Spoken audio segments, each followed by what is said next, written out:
Hey network, how are you doing today? And I'm back to give you the monthly PlayStation former executive monthly take on the state of gaming. And basically, was the Switch 2 a letdown? Well, Shuhei Yoshida might think so, and his take might surprise you. But network, hit the subscribe button and the like button if you want to see more gaming news and anything GTA or Death Stranding or any game like that related. So Shuhei Yoshida, he worked for Sony for 30 plus years. He played a key role in the PlayStation legacy. He was known for his love of innovation and support for indies. He left the PlayStation indie department earlier this year in January 2025, and he has been very vocal, and he's been somewhat unfiltered in some of his podcasts or podcasts he's joined or / interviews.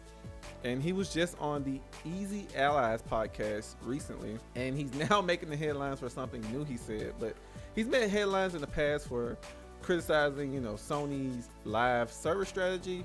He was shocked that Horizon Forbidden West didn't sell well, and he has given insight on why Bloodborne hasn't had a remaster when a lot of fans are asking for a remaster. So, so when he talks, people normally listen.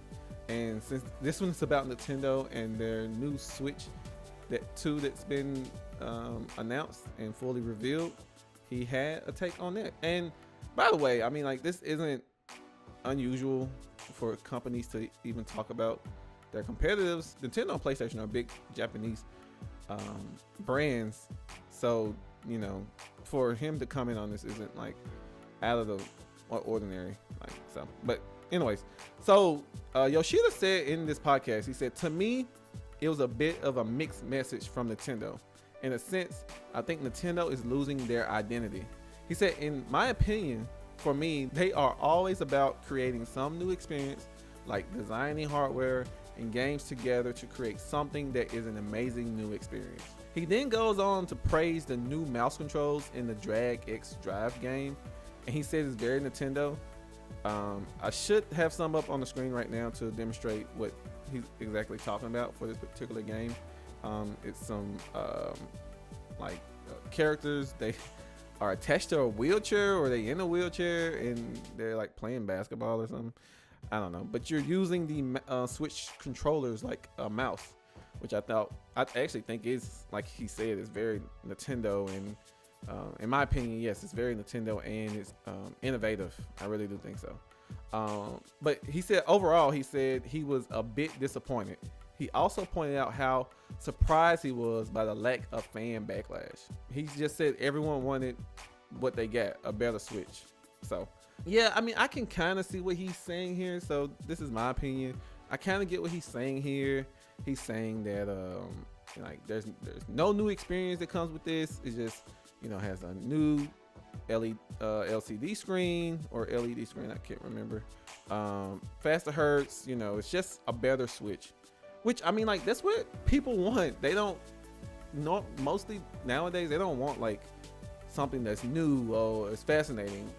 You do have people who get the new and fascinating thing, but then they're willing to learn how to use the new fascinating thing. And the life cycle of these consoles and people have been trained to just like stick with the same thing for a long time now.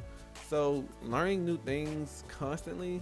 So if they made a new, better Switch or something different, they would have to learn that new device. So I can kind of see why they stuck with the Switch 2. And I also don't think they didn't want to have the same issue they had with the Wii U. They had something very interesting with the Wii. Then they brought out the Wii U, and then people didn't even understand what it was. So I don't think Nintendo is ready to like kind of go down that path anymore. And I can totally understand why. Innovation isn't how it used to be, and I can totally see and understand that. Me personally, I would love something that's very innovative, but in today's climate, I just don't think it's worth to take the risk most of the time, especially with a new piece of hardware. Like with a game, you can do that, but a piece of hardware that you want people to buy, and you have all these other games in the background that you want them to buy that's already probably developing, you don't want to like, if the platform fails, every project you have that goes on this platform, or was supposed to be exclusive for this platform, it also fails. TV experience. TV and movies. TV. Xbox. Watch TV. TV. Sports. Television. TV. So, I think they learned their lesson. But anyway, so Nintendo's position on this, Nintendo calls the Switch 2 a new system with improved performance, which, I mean, that's what it is.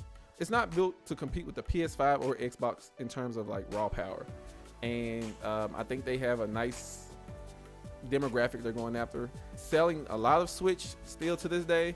Yeah, you're doing the right thing. They also said, you know, if you're considering buying a Switch 2 is the newest system. It's the proper successor and easy to understand. That's why they stuck with the name Switch 2 to keep things familiar and easy for new buyers. So exactly the same thing I said earlier, you know, just keep it simple. They don't want to like stir the pot more than they have to. They just want to keep it going. You know, some fans, they love just better. I mean, like, that's good. Nintendo played it safe, which is great. I think they did play it safe. And maybe they'll get VR. I mean, they back in the day they did have the Nintendo, it's like the Playboy or something. I don't know. What was it? Let me look it up real quick. Oh, it was called the Virtual Boy. So yeah, so maybe this new Nintendo Switch will have the Switch 2 will have the power to do VR, just like the PlayStation 5 can. So yeah, I mean, that's all I had to say today. Tell me what you think about his comments about the new Nintendo Switch 2 and its direction. Do you agree with him? Do you think Nintendo's losing their identity? I don't think so. I just think they played it safe. But do you think they're losing their identity, or are they evolving? For 2025, is a better Switch really enough? Reflect on me to what you personally expected and whether you're satisfied. I mean, that's what I really want to hear from you. But this time, until next time, network, hit the like button, hit the subscribe button. But as always, you rule.